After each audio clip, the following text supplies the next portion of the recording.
যুবককে ধাওয়া দাঁতালের, জঙ্গলমুখী হাতির পিছু নেয় যুবক, হাতিকে উত্ত্যক্ত করে ওই যুবক, যুবককে পাল্টা ধাওয়া করে দাঁতাল, অল্পের জন্য রক্ষা পেয়েছে যুবক। বিশ্বজিতের সঙ্গে কথা বলবো। বিশ্বজিৎ, কি হয়েছিল? দেখো, একেবারে বরাত ধরে প্রাণে বাঁচলেন এই যুবক। মূলত লোকালয়ে রসদের সন্ধানে এই হাতিটি জঙ্গল থেকে লোকালয়ে ঘুরছিল এবং সেই সময় পিছুটান করে এক যুবক এবং পরবর্তীকালে হাতি টের পেয়ে কিন্তু তাকে পেছন থেকে কিন্তু পিছুটান করতেই কার্যত উত্তপ্ত পরিস্থিতি তৈরি হয়। বরাত ধরে প্রাণে বাঁচেন এই যুবক। পরবর্তীকালে হাতিটি কিন্তু নিজে থেকেই জঙ্গলে চলে যান।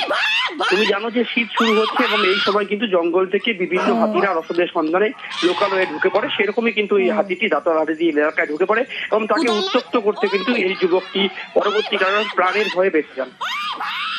ধন্যবাদ। জমা জলে বিদ্যুৎস্পৃষ্ট হয়ে প্রাণ গিয়েছে বেশ কয়েকজনের, তারপরেও হুঁশ ফেরেনি সিএসসির। কলকাতার রাস্তায় এখনো মরণ ফাঁদ।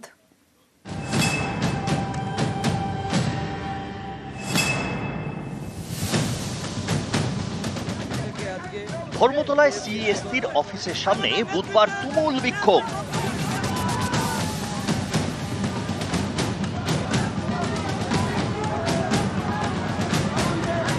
অল বেঙ্গল ইলেকট্রিসিটি কনজিউমার্স অ্যাসোসিয়েশনের সদস্যদের তুমুল বিক্ষোভ।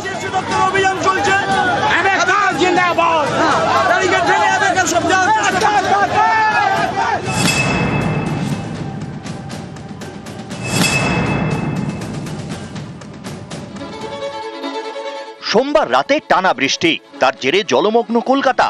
মঙ্গলবার সেই জমা জলে বিদ্যুৎস্পৃষ্ট হয়ে বেশ কয়েকজনের মৃত্যু হয়। এরপরেও হুঁশ ফেরেনি সিএসসির। কলকাতার রাস্তায় এখনো মরণ ফাঁদ।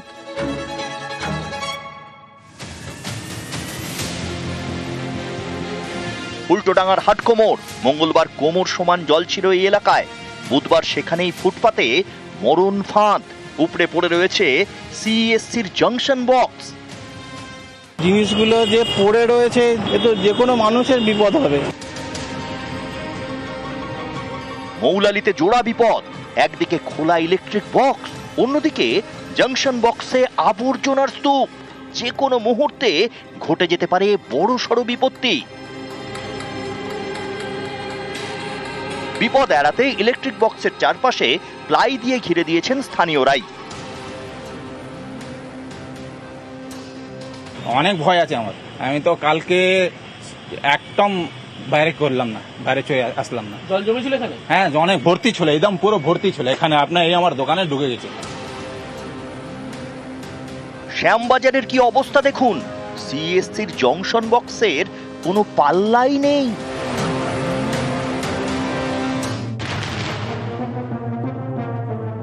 মরণ ফাঁদের একই ছবি বেলগাছিয়াতেও। এখানেও বিপজ্জনকভাবে খোলা রয়েছে জাংশন বক্স।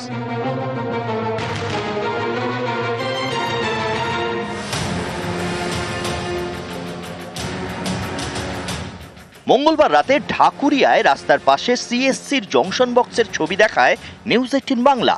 খোলা বক্স, বেরিয়ে রয়েছে তার, একেবারে মরণ ফাঁদ। যখন গাড়ি পাস করছে, যে ওয়েভ তৈরি হচ্ছে, সে ওয়েভ গিয়ে ধাক্কা মারছে মিটার বক্সে এবং সেখান থেকে ফ্ল্যাশ হচ্ছিল। তার এই কারণে কিন্তু তারা এই মুহূর্তে আতঙ্কে ভয়ে তারা উপরে উঠে এসেছে। পরিস্থিতি এতটাই বিপজ্জনক ছিল যে কাজ না করে ফিরে যেতে হয় পুরসভার কর্মীদের। চলে আসলাম এইদিকে ভাই করে। কতবার ফ্ল্যাশ করলো আপনারা যখন কাজ করছিলেন? দুবার। বুধবার সকালে ফের ঢাকুরিয়ায় যায় নিউজ 18 বাংলা। এবার বক্সের দরজা বন্ধ, কিন্তু এটা যে জোড়া তাপ্পি দিয়ে কাজ চালানোর চেষ্টা সেটা স্পষ্ট।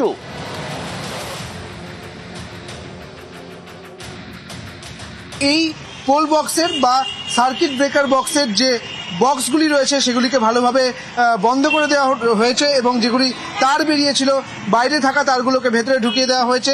তবে দেখা যাচ্ছে যে মিটার সেই মিটারটা কিন্তু এখনো পর্যন্ত বাইরে এসে ফেলে রাখা হয়েছে। নিউজ 18 বাংলা। সোমবার রাতভর কলকাতায় রেকর্ড বৃষ্টি, তারপর থেকেই দুর্ভোগ। বাইরে জলে জল আর বাড়িতে কারেন্ট অফ। ঘন্টার পর ঘন্টা কারেন্ট নেই, ফলে পাম্প চালানো যায়নি, জলও পাওয়া যায়নি। পরিস্থিতি এমন যে অনেকে বাধ্য হয়ে ফ্ল্যাট ছেড়ে চলে গিয়েছেন।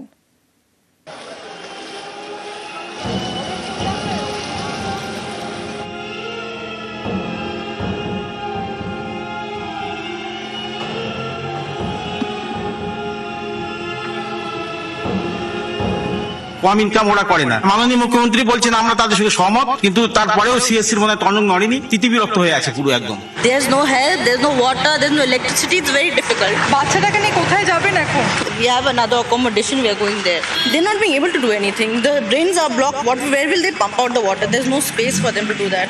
আমি বাড়ি ছেড়ে চলে যেতে বাধ্য হচ্ছি। I'm a senior citizen. I'm 70 years old, residing in Cornfield Road for the last 43 years. এরকম হয়নি, এই সিচুয়েশন হয়নি। এইখান থেকে আপনাদের এলাকা লাইনটা এসেছে, ঠিক আছে, ওই ফিডারটা পুরো জলের তলায় রয়েছে। আমি এক্ষুনি অফিসে এখন কোথায় জল? আপনি চলুন, আপনি আসুন ম্যাডাম, দেখাচ্ছি। 36 আওয়ার্স হয়ে গেছে, বাথরুম নেই, জল নেই, কি করবে লোকে? বাচ্চারা আছে বাড়িতে। সোমবার সারা রাত কলকাতায় রেকর্ড বৃষ্টি। সেই রাত থেকে নানা জায়গায় কারেন্ট অফ, যেমন বালিগঞ্জের কর্নফিল্ড রোড। 36 ঘন্টার বেশি সময় ধরে এখানে কারেন্ট নেই। এর জেরে বাড়ির পাম্প চালানো যাচ্ছে না, ফলে বাথরুমে জল নেই, খাবার জলও নেই। অভিযোগ সিএসসিকে বারবার বলেও কোনো লাভ হয়নি। ওদের যে ইমার্জেন্সি লাইন, হোয়াটসঅ্যাপ লাইন, সমস্ত কিছুতে রিপ্লাই দেওয়া, মানে আমরা মেসেজ পাঠিয়েছি, কোনো রিপ্লাই নেই। জল বন্ধ, খাওয়ার জল নেই, ওয়াশরুম যাব সেই জল নেই। সকালবেলায় 10 লিটার কিনে নিয়ে এসছি, ওটা দিয়ে খাওয়া হচ্ছে। বুধবার সকালে বালিগঞ্জের এই এলাকায় যান সিএসসির একজন কর্মী। তাকে ঘিরে বিক্ষোভ দেখান বাসিন্দারা। আপনাদের অফিস কি বলছে? এখন পর্যন্ত কিছু বলেছে? অফিস যেটা আমাকে এখন বললো যে যতক্ষণ জল না কমবে ততক্ষণ এই এলাকা বন্ধ করে দিন। এই বৈষম্য কেন করছেন? ওই কোনার বাড়িটা কি করে এলো? অফিস আপনি না মিথ্যা কথা বলবেন না, যেটা সত্যি সেটা বলুন, সত্যি কথাটা বলুন। 36 আওয়ার্স হয়ে গেছে, বাথরুম নেই, জল নেই, কি করবে? আমি বাড়ি ছেড়ে চলে যেতে বাধ্য হচ্ছি। I'm a senior citizen. I'm 70 years old, residing in Cornfield Road for the last 43 years. এরকম হয়নি, এই সিচুয়েশন হয়নি। তারা very sorry, men and work 26 ঘন্টা ধরে এক কথা বলছে।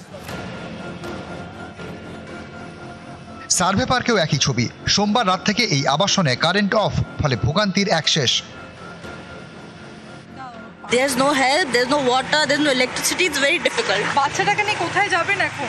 We have another accommodation. We are going there. This is not the way one person wants to stay in a community. This is not done. The drains are blocked. Where will they pump out the water? There's no space for them to do that.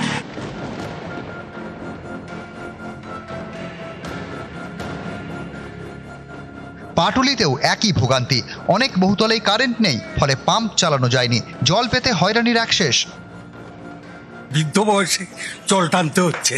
Current আছে না? Current নেই। যে জল তোলার motor, যে pump motor, সে তো জলে ডুবে গেছে।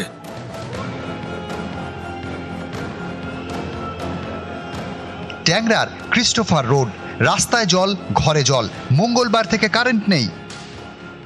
রাত 2টো থেকে আমাদের কারেন্ট নেই, আর সেই রকম জল, মানে থালা বাসন সব চলে যাচ্ছে। বাচ্চা কাচ্চারা সবাই তো আর খাট নেই। এই অবস্থায় আমরা কাল সারাদিন কাটালাম। ঘরে পেশেন্ট রয়েছে, পেশেন্ট নিয়েও আমাদের অবস্থা খারাপ হচ্ছে। কারেন্ট নিয়ে রাস্তাঘাটে, তার মধ্যে বাড়ির ভিতরে বড় সাপ একটা ঢুকে পড়েছে। যা রাস্তার জল, এই চাপের জলটাই আমাদেরকে খেতে হচ্ছে। এই নোংরা জল, জানি না এরপরে আমাদের বাচ্চা কাচ্চা নিয়ে আমাদের কি অবস্থা। নিউজ 18 বাংলা।